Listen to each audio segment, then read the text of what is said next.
This is very, very important. And you can only really understand it if you understand the psychology of bankers. Imagine that you're a director of a bank and you have got loans out to businesses in this environment. And you know that quite a number of the businesses which you have lent money to cannot handle higher interest rates because they are, we could be really blunt and say that they're zombie companies which you've been keeping going because you didn't want to write off your loans.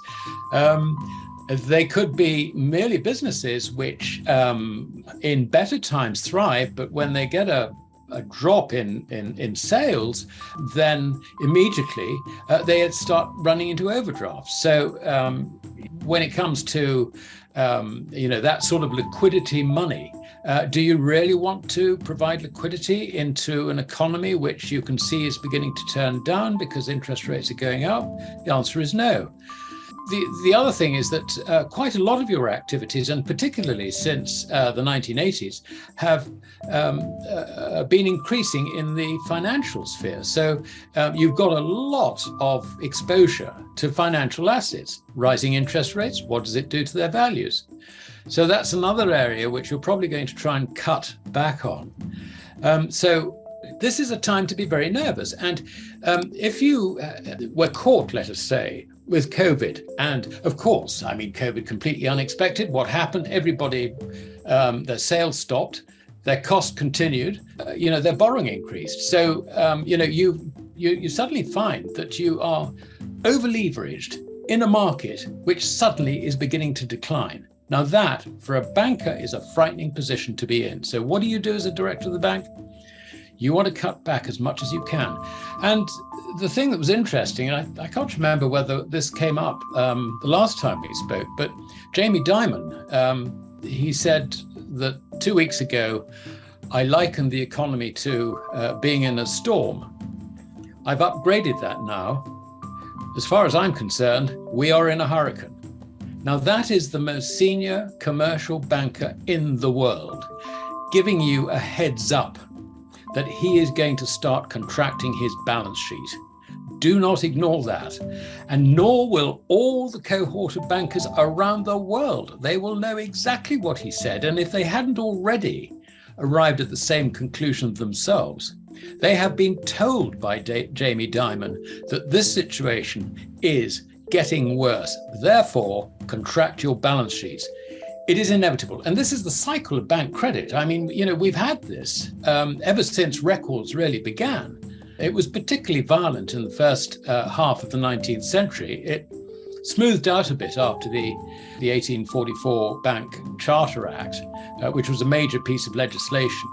Of course, this is the thing which led to the post-war slump. It led to the 1930s. This happens every 10 years on average. And we are now, 13, 14 years since the last slump, the last bank credit cycle downturn, which was essentially financial in nature, and that led to the Lehman failure. So, it's time we had another one, I'm afraid. And if you are a director of a bank, you will be very aware of all these dynamics, and you will feel very, very exposed.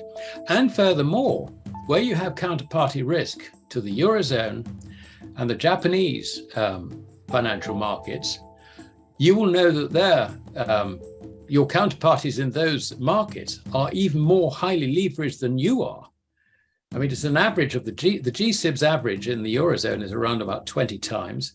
The average in Japan is around about 21, 22 times. So, it's just incredible, the leverage in these foreign banks. And that's where the failure is likely to come from first. So what do? When it comes to everything, you just want to just batten down the hatches and to hell with it. If you're going to, just get your loans in as much as you can, cut your deposit base as much as you can, reduce that ratio of balance sheet assets to equity, and protect your shareholders. Are we beginning to see in the actual data these deleveraging steps on behalf of the banks? Is that already beginning to appear in the data that you monitor? It's only really evident in slowing down of the growth. I'm talking sort of worldwide rather than specifically. The slowing down in the growth of broad money supply, which is comprised basically of bank credit and everything which is slightly more liquid. So yes, we are seeing signs of it slowing down, but we haven't yet really got the signs that this is really going to crash. But I have no doubt that in my own mind that is the direction in which it's going. So you would think that banks would tighten lending policies, meaning they'd be letting fewer loans, they'd be making fewer loans right now, given their concerns. You would think they would probably trying to call any loans that they could, right? Just so they're not having them out there. I guess this is the type of behavior that you're expecting to see a lot more of over the coming months, correct? Yes, that's absolutely correct. In fact, you can see it already in the figures issued by NASDAQ on margin debt for financing financial positions or positions in financial assets. I mean, that has been contracting very sharply in recent months. So it's really sort of understanding, what makes people reduce their loan positions. I mean, basically, when you've got a really frothy market and everybody's bullish, it's not the people taking profits, because actually their psychology is we want more. Right. So, inevitably what happens at the top of a market like that, when the loan books start contracting, is that it is the banks driving it, not the punters. And obviously it's not a pure argument. I mean, there's a bit of both, obviously, but I would say that overwhelmingly the banks, the brokers would be pulling in loans rather than the reverse. And, so when you see, sort of positions beginning to go sour, I think that they would tend to act very, very quickly on the margin in order to try and close positions down. So it's an interesting question, because we tend to think of margin loans only really being on the bull tack, but we do know that hedge funds have been shorting it and have recently been squeezed, which is why the equity market has been so strong in the last month or 6 weeks. So, either way creates a loan situation which would be reflected in the NASDAQ figures. But by far the bigger determinant is the use which the public put on that money in terms of its use value.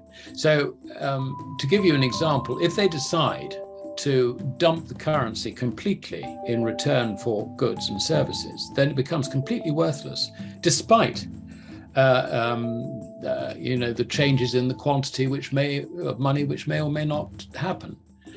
And I think that at some stage we are likely to see this played out in quite dramatic form. And the reason I say that is that when you get a very severe contraction of bank credit, it inevitably leads to banking failures.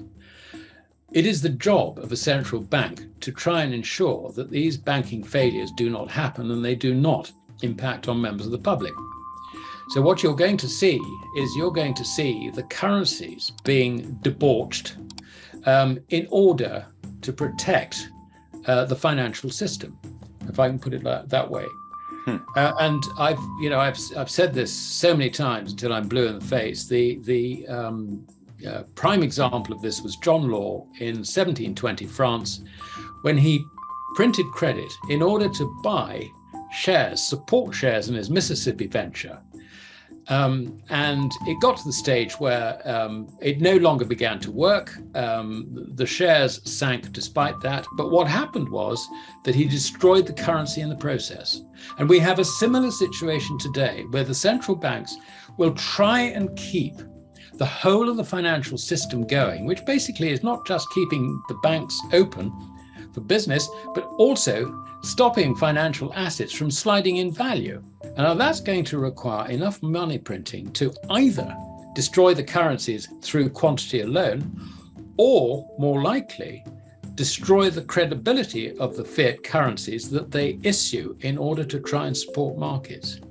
And that, I think, is really where we're going with this. We are in a situation where the major banks are very highly leveraged. And when that happens and things start deteriorating in terms of the outlook as far as bankers are concerned, then they start contracting their balance sheets. Now, the reason this matters is that GDP is actually it's driven by bank credit. It is the spending of bank credit. The amount of cash spent, because you've got two elements of credit in the economy in terms of circulating media. You've got dollar notes and coin, which are token coin. They're not real.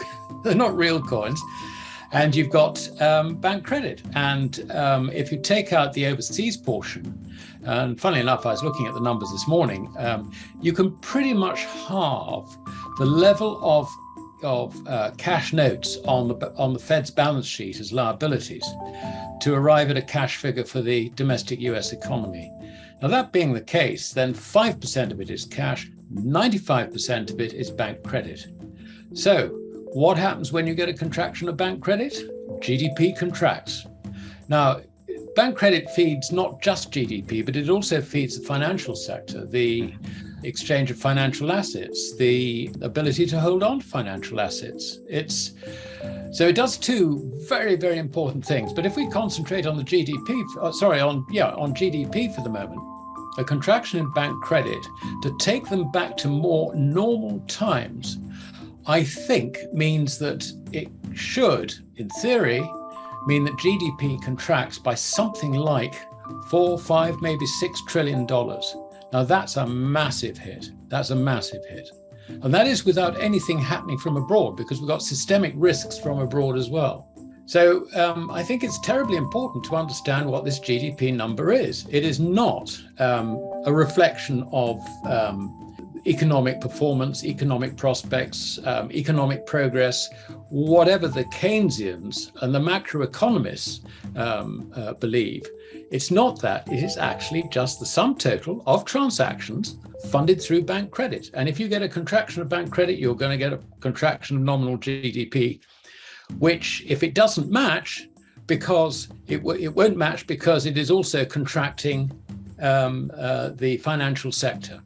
So that, I think, is the most important thing to understand. And what it means is that the slide in GDP, which we're only just beginning to see, is going to be considerably worse than anybody expects.